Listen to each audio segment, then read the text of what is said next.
எந்த ஒரு விஷயம் பண்ணுறதுக்கும் எக்ஸைட்மெண்ட் இல்லாமல் நீங்கள் ஃபீல் பண்ணியிருக்கீங்களா? ஒவ்வொரு 5 நிமிஷமும் நம்மளோட கை எப்போ பார்த்தாலும் ஃபோனையே தேடி போய்கிட்டு இருக்கா? இதில் நம்மளோட தப்புங்கிறது எதுவுமே இல்லைங்க. நம்மளோட பிரெயினில் டோபமினோட லெவல் வந்துட்டு ஓவர்லோடடாக இருக்குது. அதுதான் ரீசன். இன்றைக்கி நம்ம இந்த வீடியோட கான்செப்ட் பார்த்தீங்கன்னா டோபமைன் டிடாக்ஸ். அதாவது அப்படின்னா என்ன, அது எப்படி ஒர்க் ஆகும், அது எப்படி நம்மளோட பிரெயினை ரீசெட் பண்ணி நம்மளோட மோட்டிவேஷன், எனர்ஜி எல்லாத்தையும் நம்ம ரீகெயின் பண்ண முடியும், அதுதான் இந்த வீடியோவில் வந்துட்டு நம்ம பார்க்க போகிறோம். இது ராகின் ராதாகிருஷ்ணன், இது pixelScotch யூடியூப் சேனல். நீங்கள் சேனலுக்கு புதுசாக இருந்தீங்கன்னா கண்டிப்பாக சப்ஸ்கிரைப் பண்ணிட்டு பாருங்கள். வாங்க வீடியோக்குள்ள போகலாம்.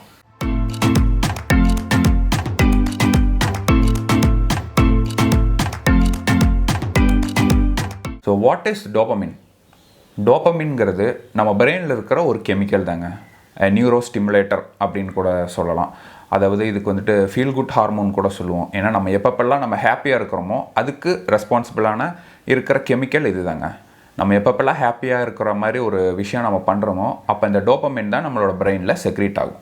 உங்களுக்கு பிடிச்ச ஃபுட்டாக இருக்கலாம், ஒரு பிடிச்ச ஸ்போர்ட்டில் நீங்கள் வின் பண்ணுறதா இருக்கலாம், எதுவாக இருந்தாலும் சரி, நமக்கு பிடிச்ச ஒரு வீடியோ கூட இருக்கலாம், அதை பார்க்குறப்ப கூட இந்த டோபமைன் வந்துட்டு செக்ரீட் ஆகும். ஆனால் இந்த டோபமைன் வந்துட்டு ஒரு கட்டத்தில் எல்லாருக்கும் எக்ஸீட் ஆகும். அதாவது நமக்கு பிடிச்ச திங்ஸ் வந்துட்டு இப்போ ரொம்ப எல்லாருக்கும் ஈஸியாகவே கிடச்சிருதுங்க. ஒரு வீடியோ பார்க்குறதாகட்டும் சரி, ஏதோ ஒரு விஷயம் அதை நம்ம எக்ஸஸாக நம்ம பண்ணிக்கிட்டே இருக்கிறப்போ அதோட பிரெயினோட அந்த டாலரன்ஸ் லெவல் வந்துட்டு க்ராஸ் ஆகிடுதுங்க. ஸோ எந்தெந்த விஷயம் பண்ணுறப்போ நம்ம ஹாப்பியாக இருந்தோமோ அதே விஷயம் இந்த டோபமைன் லெவல் இன்க்ரீஸ் ஆகி இருக்கிறதுனால நம்ம வந்துட்டு அதை மறுபடியும் பண்ணுறப்ப அந்த ஒரு ஹாப்பினஸ் வந்துட்டு நமக்கு இருக்கிறதே இல்லை. இது நம்ம கோல்ஸ் அண்ட் ட்ரீம்ஸ் அந்த மாதிரி நம்ம பெர்ஸ்பெக்டிவில் பார்க்குறப்போ அதை எஃபெக்ட் பண்ணுற மாதிரி இருந்துச்சுன்னா அப்போ தான் நம்ம வந்துட்டு டோபமைன் ட்ராப்பில் மாட்டியிருக்கோன்ட்டு அர்த்தம். உங்களுக்கு டோபமைன் டிடாக்ஸ் தேவை அப்படிங்கிறதுக்கு எனக்கு தெரிஞ்ச ஒரு 5 பாயிண்ட்ஸ் நான் இப்போ வந்துட்டு சொல்கிறேங்க. உங்களுக்கு ஃபோன் பார்க்காம நம்மளால் இருக்கவே முடியாதுங்க. இந்த ஜங்க் ஃபுட்ஸ் வந்துட்டு ஓவராக சாப்பிட்டுக்கிட்டே இருக்கணும் அப்படிங்கிற ஒரு டெம்டேஷன் நமக்கு இருந்துகிட்டே இருக்குங்க. நமக்கு அது ஜங்க் ஃபுட்டு தான் நமக்கு கெடுதல் தெரிஞ்சாலுமே அதை சாப்பிட்ணுங்கிற ஒரு மைண்ட் செட் நமக்கு இருக்கும். நம்மளோட ஒரு லாங் டைம் கோல் இருக்கும் பார்த்தீங்களா, அதோட எக்ஸைட்மெண்ட்டே நமக்கு இல்லாமல் ஆயிரும். அப்புறம் எப்போவுமே அன்மோட்டிவேட்டடாக டயர்டாகவே இருப்போங்க. எவ்வளோ இம்பார்ட்டண்டான டாஸ்காக இருந்தாலும் அதை நம்ம தள்ளி போட்டுகிட்டே இருப்போம். இப்போ நான் சொன்னதெல்லாம் உங்களுக்கு ஃபெமிலியராக இருந்துச்சுன்னா அது பிரச்சனையே இல்லைங்க. நம்ம இந்த சிஸ்டத்தை தான் நம்ம வந்துட்டு ரீசெட் பண்ண போகிறோம். இப்போ டோபமைன் ட்ராப்புக்கான ஒரு சின்ன எக்ஸாம்பிள் பார்ப்போம். ஒரு கூண்டுக்குள்ளே ஒரு எலியை வச்சுட்டு பக்கத்துலேயே ஒரு பட்டனையும் நம்ம வச்சிட்றோம். எப்பப்பெல்லாம் அந்த எலி அந்த பட்டன் மேலே நின்று அந்த பட்டன் ப்ரெஸ் ஆகுதோ அப்பப்பெல்லாம் அதுக்கு வந்துட்டு ஒரு ஃபுட்டு நம்ம கொடுக்குறோம் அப்படின்ட்டு நீங்கள் இமேஜின் பண்ணிக்கோங்க. இப்போது அந்த ஃபுட்டு நம்ம எப்பப்பெல்லாம் அது மேலே நின்னா ஃபுட்டு கிடைக்கிது அப்படின்னு சொல்லிட்டு அந்த ரேட் எப்போவுமே கண்டினியூஸாக சாப்பிட்டுக்கிட்டே இருந்துச்சுன்னா என்னங்க ஆகும்? அந்த ரேட் ஓவர் வெயிட் ஆகி அன்ஹெல்த்தியாக போகிறதுக்கு சான்சஸ் ரொம்பவே அதிகம். அந்த ரேட் ஏன் அன்ஹெல்த்தி ஆச்சுன்னு பார்த்தீங்கன்னா அது இந்த இன்ஸ்டன்ட் கிராட்டிஃபிகேஷன் அந்த டோபமைன் ஹிட் ஆகிறதுனால அதுக்கு வந்துட்டு அடிக்ட் ஆயிடுச்சு. இப்போது அந்த எக்ஸாம்பிளை நம்ம லைஃப்பில் நம்ம வந்துட்டு பண்ணி பார்ப்போம். நம்ம காலையில் எந்திரிக்கிறோம், ஃபோன் பார்க்குறோம், நிறையா திங்ஸ் வந்துட்டு ஸ்க்ரால் பண்ணுறோம், நிறையா கண்டென்ட்ஸ் பார்க்குறோம், அப்புறம் நிறையா ஜங்க் ஃபுட்ஸ் எல்லாம் இருக்கிறது எல்லாத்தையும் வாங்கி சாப்பிட்றோம். ஸோ மறுபடியும் அந்த சைக்கிள் அந்த டேயில் முடியுது, மறுபடியும் அடுத்த நாள் அப்படியே ரிப்பீட் ஆகுது. இது நமக்கு வந்துட்டு யூஸ்ஃபுல்லாக இருக்குமா? நம்மளே கொஞ்சம் யோசிச்சு பார்ப்போம். லைஃப் இந்த மாதிரி போகுதுன்னா அப்போ தான் இந்த டோபமைன் டிடாக்ஸ் அப்படிங்கிற ஒரு கான்செப்ட் வந்துட்டு உள்ளே வருதுங்க. டோபமைன் டிடாக்ஸ்னால் நம்மளோட டோபமைன் ஃபுல்லாக நம்ம எலிமினேட் பண்ண போகிறோம் அப்படின்ட்டுலாம் எதுவுமே இல்லைங்க. நம்ம நினச்சாலும் அது எலிமினேட்லாம் பண்ணவே முடியாது. இவ்வளோ நாள் நமக்கு ஓவராக ஹாப்பினஸ் தரக்கூடிய ஆக்டிவிட்டீஸை பண்ணிகிட்டு இருந்தோம் பார்த்தீங்களா, அந்த மாதிரி ஆக்டிவிட்டீஸ்லேருந்து ஒரு சின்ன பிரேக் எடுத்து நம்மளோட பிரெயினை ஒரு ரீபேலன்ஸ் பண்ணிக்க போகிறோம். அதுதான் டோபமைன் டிடாக்ஸ். நம்ம சின்ன சின்ன திங்ஸில் நம்ம ஒரு ஹாப்பினஸ் வந்துட்டு நம்ம தேடணுங்க. ஒரு புக் ரீட் பண்ணுறதா இருக்கலாம், ஒரு சின்ன வாக் போகிறதா கூட இருக்கலாம், நம்மளோட ஒரு லாங் டேர்ம் கோலுக்காக ஒரு சின்ன சின்ன ஸ்டெப்ஸ் அதுக்காக ஒர்க் பண்ணலாம். நாம் இந்த மாதிரி சின்ன சின்ன விஷயத்தில் கூட ஒரு ஹாப்பினஸ் பார்க்கணும் அப்படிங்கிற மாதிரி நம்மளோட பிரெயினை வந்துட்டு ரீப்ரோக்ராம் பண்ண போகிறாங்க. அப்படியே நம்மளோட செல்ஃப் டிசிப்ளின் ஆகட்டும் எல்லாத்தையும் ரீகெயின் பண்ண போகிறோம். இப்போ டோபமைன் டிடாக்ஸ் எப்படி பண்ணலாம் அப்படிங்கிறத பார்ப்போங்க. இதுக்காகவும் ஒரு 5 ஸ்டெப் வந்துட்டு நான் கேதர் பண்ணி வச்சுருக்கேங்க. பாயிண்ட் நம்பர் 1 என்னென்னு பார்த்தீங்கன்னா பிக் அ டே. அதாவது ஒரு நாளை வந்துட்டு நம்ம சூஸ் பண்ணணும்.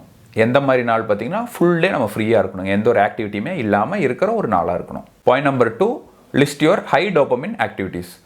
ஸோ எந்த விஷயமெல்லாம் நம்ம வந்துட்டு ரொம்ப ஹாப்பினஸ் தர்ற மாதிரி விஷயங்கள்லாம் நம்ம பண்ணிக்கிட்டு இருக்கோமோ டே டு டே லைஃப்பில், ஒரு வீடியோ கேம் விளையாடுறதா இருக்கலாம், ஒரு ஜங்க் ஃபுட் சாப்பிட்றதா இருக்கலாம், ஏதோ ஒரு விஷயம், அது எல்லாமே நீங்கள் லிஸ்ட் பண்ணுங்கள். நம்ம எதுலெல்லாம் இந்த மாதிரி பண்ணிகிட்ருக்கோம், ஒரு ஃபோன் பார்க்குறதா கூட இருக்கலாம். Point number 3, eliminate those for 24 hours. ஆமாங்க, 24 மணி நேரத்துக்கு இந்த பாயிண்ட் 2ல் நீங்கள் ஒரு லிஸ்ட் பண்ணியிருக்கீங்க பார்த்தீங்களா, அது எல்லாத்தையுமே நம்ம வந்துட்டு ஸ்டாப் பண்ணணும், எதுவுமே பண்ணக்கூடாது. Point number 4, replace them with low dopamine activities.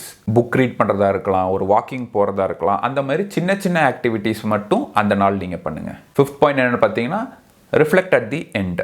அதாவது அது எல்லாத்தையுமே ஒரு ஜேர்னல் மாதிரி நீங்கள் நோட் பண்ணி வைக்கணும். இந்த ஆக்டிவிட்டி பண்ணுறதுக்கு முன்னாடி நீங்கள் எப்படி ஃபீல் பண்ணிகிட்டு இருந்தீங்க, இப்போ எப்படி ஃபீல் பண்ணுறீங்க. இந்த விஷயம்லாம் பண்ணுறப்ப கண்டிப்பாக ரொம்பவே போர் அடிக்குங்க. ஆனால் இந்த போர் அடிக்கிறது தான் மேட்ரே.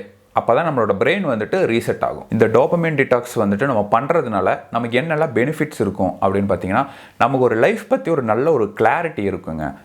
எந்த ஒரு விஷயமா இருந்தாலும் நம்மளோட ஃபோக்கஸ் வந்துட்டு ரொம்பவே சூப்பராக இருக்கும். அதுக்கப்புறம் மெயினாக பார்த்தீங்கன்னா, இந்த ஃபோனோட அடிக்ஷன்லாம் வந்துட்டு ரொம்பவே குறையுங்க. நம்மளோட வில் பவர் வந்துட்டு ரொம்பவே ஸ்ட்ராங் ஆகுங்க. ஸோ அதனால் நம்மளோட கோல் பார்த்து நம்ம வந்துட்டு போகிறதுக்கு ரொம்பவே நமக்கு ஒரு ஹெல்ப்ஃபுல்லாக இருக்கும். கடைசியாக சொல்லணும்னா, நம்ம லைஃப் நம்ம கண்ட்ரோலுக்கு வந்துருங்க. இப்போ வந்துட்டு உங்களுக்காகவே ஒரு சேலஞ்ச் நான் வந்துட்டு பண்ணுறேங்க. ஸோ இப்போ வரப்போகிற வீக்கில் ஏதோ ஒரு நாள் எடுத்துக்கோங்க. அந்த ஒரு நாள் ஃபுல்லாக ஃபோன் யூஸ் பண்ணக்கூடாது, ஜங்க் ஃபுட்ஸ் எதுவுமே சாப்பிடக்கூடாது. இது இல்லாமல் உங்களுக்கே தெரியும், ஏதாச்சும் ஒரு ஆக்டிவிட்டி வந்துட்டு நம்ம எதில் நீங்கள் ரொம்ப ஹை ஸ்டிமுலேட்டாக இருக்கீங்களோ அது டோட்டலாக வந்துட்டு நீங்கள் பண்ணாமல் ஒன் டே ஃபுல்லாக இருக்கணும். அந்த டே ஃபுல்லாக நாமளும் நம்மளோட தாட்ஸ் மட்டும்தான் இருக்கணும். இது பண்ணுறப்போ கண்டிப்பாக அன்கம்ஃபர்டபுளாக இருக்கும், ரொம்ப போர் அடிக்கும். Because growth begins where comfort ends. இந்த சேலஞ்சை வந்துட்டு நீங்கள் ட்ரை பண்ணி பார்த்தீங்கன்னா கண்டிப்பாக கமெண்ட்ஸில் வந்து சொல்லுங்கள், நீங்கள் எப்படி ஃபீல் பண்ணுறீங்க அப்படின்னு சொல்லிட்டு. முன்னாடி இருந்ததுக்கும் இப்போ எப்படி ஃபீல் பண்ணுறீங்கிறது, உங்களோட எக்ஸ்பீரியன்ஸ் நீங்கள் ஷேர் பண்ணுறது எல்லாருக்குமே ஒரு நாலேஜாக இருக்குங்க. இந்த சேனலோட கம்யூனிட்டி வந்துட்டு பார்த்தீங்கன்னா ஒரு செல்ஃப் லவ், ஒரு மோட்டிவேட்டடாக, ஒரு செல்ஃப் டிசிப்ளின்டாக இருக்கிற ஒரு கம்யூனிட்டியாக தான் பில்ட் பண்ணணும் அப்படின்ட்டு ட்ரை பண்ணிட்டுருக்கேன். ஸோ இதில் நீங்களும் ஜாயின் பண்ணணும்னு நினச்சிங்கன்னா கண்டிப்பாக சேனலை சப்ஸ்கிரைப் பண்ணுங்கள். மீண்டும் நிறைய வீடியோஸ் வந்துக்கிட்டு இருக்கு. இந்த வீடியோ உங்களுக்கு தெரிஞ்ச யாருக்காச்சும் ஹெல்ப்ஃபுல்லாக இருக்கும் அப்படின்ட்டு நீங்கள் யோசிச்சிங்கன்னா கண்டிப்பாக வீடியோவை ஷேர் பண்ணுங்கள், அவங்களுக்கும் யூஸ்ஃபுல்லாக இருக்கும். இப்போ ஸ்க்ரீனில் சேனலோட வேறு வீடியோஸும் டிஸ்பிளே ஆகும். நீங்கள் அது யூஸ்ஃபுல்லாக இருக்கும் நீங்கள் நினச்சிங்கன்னா கண்டிப்பாக கிளிக் பண்ணி பாருங்கள். Until next time, take care and stay powerful. Thank you.